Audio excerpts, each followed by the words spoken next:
Lots to discuss with NBC News White House correspondent Monica Alba, NBC News Entertainment correspondent Chloe Melas, media reporter and founder of Status, Oliver Darcy, and senior reporter for The Bulwark, Will Sommer.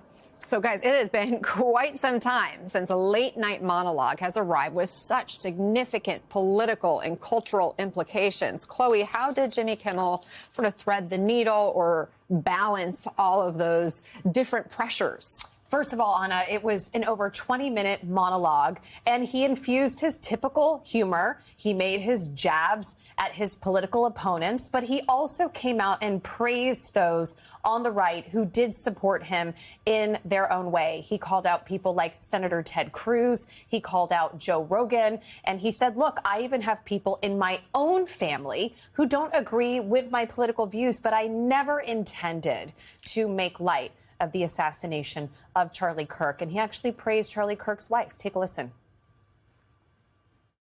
It was never my intention to make light of the murder of a young man. I don't think there's anything funny about it, nor was it my intention to blame any specific group for the actions of what it was obviously a deeply disturbed individual. That was really the opposite of the point I was trying to make, but I understand that to some that felt either ill-timed or unclear or maybe both. And for those who think I did point a finger, I get why you're upset. Erica Kirk forgave the man who shot her husband. She forgave him. That is an example we should follow. If you believe in the teachings of Jesus, as I do, there it was. That's it. He got multiple standing ovations. And look, it depends who you ask, but if you watched this monologue in its totality, he did a great job balancing an apology with his humor, getting his point across. He even brought in Robert De Niro for a bit about FCC Chairman Brendan Carr, but I don't see how he could have done a better job. Oliver, there was some speculation that he was going to have to return with a sort of politically sanitized message, right? That wasn't the case. What's your reaction? No, that wasn't the case at all. And I think that was nice to see. He obviously clarified his remarks, said he never intended to mock Charlie Kirk's assassination, but then he brought the heat to Brendan Carr. He accused him of un-American conduct. He said that the threats against ABC were a violation of the First Amendment, and he mocked him relentlessly, like you saw in some of those clips. But, I mean, there was a sustained mocking of Brendan Carr. And so if anyone thought that he was going to come back and bow before pressure and apologize to MAGA and Brendan Carr and Donald Trump, that certainly was not the case last night. It was interesting, Monica, that shortly before Kimmel returned, the president decided to try to give a rebuttal of some sort. He threatened to sue ABC, and he revealed the network had been in touch with the White House about pulling Kimmel. Do we have any details about those conversations or planned legal action?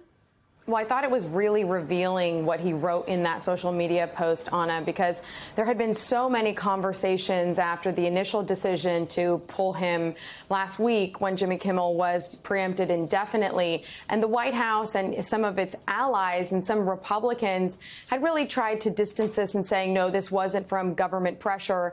And then when the president wrote this in his post last night, he said that he had been told specifically that the White House had been informed that Jimmy Kimmel had been fired. Now, remember, that wasn't exactly what happened, but the fact that he is so explicitly saying that and saying, in effect, that he does plan to go and perhaps take this additional action and perhaps sue ABC is significant. This is something that the president clearly has spent a lot of time thinking about, talking about with others. This is something that he definitely likes to air his own feelings about. And when I reached out to the White House this morning to see if the president had watched the monologue or if they had any additional reaction to what was said overnight, they simply pointed to that post. So I think it's likely we'll hear more from the president on this. But we do know that, of course, the president does have confidence in Brendan Carr. They are very close allies. And he is continuing to say publicly and privately that he would like the FCC to investigate and to look into issues that the White House claims are connected to political bias. That is something that he has wanted Brendan Carr to do more of. That's something Brendan Carr has said he will continue to do. Remember, he said last week that he wasn't done yet, and he predicted more changes in the media ecosystem in addition to what we just saw over the last couple of days. Monica Alba, thank you. And Will, yet Chloe mentioned this. Kimmel pointed out that this controversy has united voices on the left and the right in Kimmel's defense. Let's watch.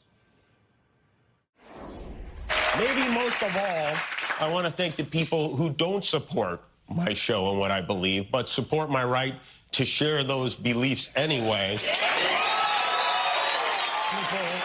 who I never would have imagined, like Ben Shapiro, Clay Travis, Candace Owens, Mitch McConnell, Rand Paul, even my old pal Ted Cruz.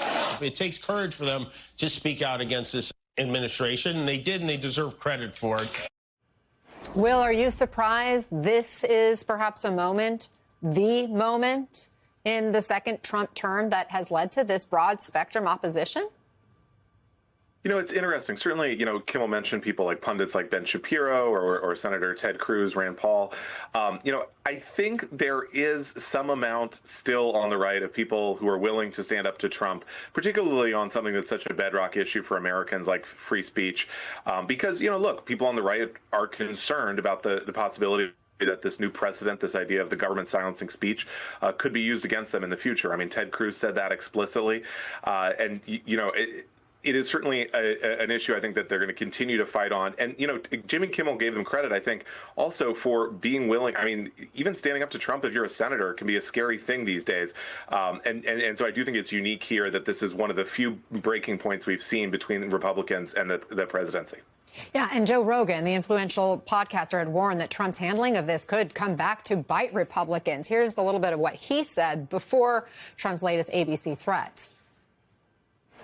I definitely don't think that the government should be involved ever in dictating what a comedian can or cannot say in a monologue. The companies, if they're being pressured by the government, so if that's real, and if people on the right are like, yeah, go get them, oh my God, you're crazy.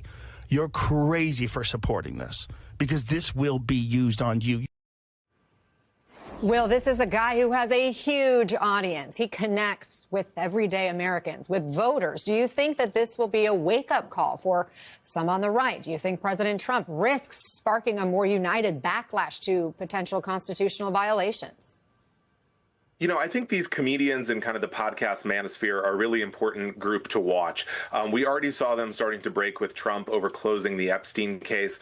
And as you said, they have enormous audiences. I mean, we were told that the Trump administration was going to legalize comedy, that it was the censorious left that was causing the problems. But I think these comedians, free speech is very important to them. We've also seen today Theo Vaughn criticize DHS for using a video he made in a sort of anti-immigration or a pro-deportation video. He's saying, you know, I didn't agree to participate in this. So I think these comedians are starting to become more and more critical. Oliver, as of this morning, Kimmel's monologue had already racked up more than 8 million views on YouTube. But yet about a quarter of American households didn't get a chance to watch the show on TV because you have these ABC affiliate, these big media companies like Sinclair and Nexstar, which own all these ABC affiliates around the country, still refusing to show Jimmy Kimmel Live on their air. What does that mean for Jimmy Kimmel's future to continue on? I'm going to be very curious to see how Sinclair and Nexstar gets themselves out of this position, because it's not like feasible for them to forever preempt and refuse to air a Jimmy Kimmel show. They're going to eventually have to air the show. I would have thought it would have been easier to just come back after the weekend and start airing Jimmy Kimmel Live. They're still performing for Brendan Carr and saying we're not going to air it. They have these big deals they want to get done. And so what this means for the future, I think eventually they're going to have to air Jimmy Kimmel's show. We're going to see, I guess, how long it's going to take and how long the stunt that they're pulling is going to last. And in fact, I'm being told that it's actually now up to something like 14 million views. So 8 million last time we checked, it's 14 million. There is like a massive, snowball effect happening here. How much pressure does that put on Nexstar, and how much pressure does that put on Disney? What are the tensions here? Well, speaking of pressure, 4 Democratic lawmakers, including Senator Elizabeth Warren of Massachusetts, have written a 7-page letter to the heads of Nexstar and Sinclair demanding answers. Now, they do not have subpoena power, but they can ask questions. And among the questions, there are 8 of them. They want to know what sort of pressure, if at all, was put on these companies by the FCC, by Brendan Carr. What conversations did they have with President Donald Trump or anybody within the administration? Because, again, they are going after whether they violated any sorts of laws. And so, as you know, ABC, privately owned company, they can do whatever they want. Same with Nexstar and Sinclair. But there are these business dealings behind the scenes. We've talked about this a lot this week. You know, you have Nexstar that's in the process of trying to do this multi-billion-dollar merger with Tegna. So again, there is money on the line here. And some of these lawmakers, they want answers, Anna. But to Oliver's point, I mean, they can hold out, but also what's in the fine print of Sinclair and Nexstar's contracts with these ABC affiliates? Are they in breach of anything if they continue to not put Jimmy Kimmel Live on their air?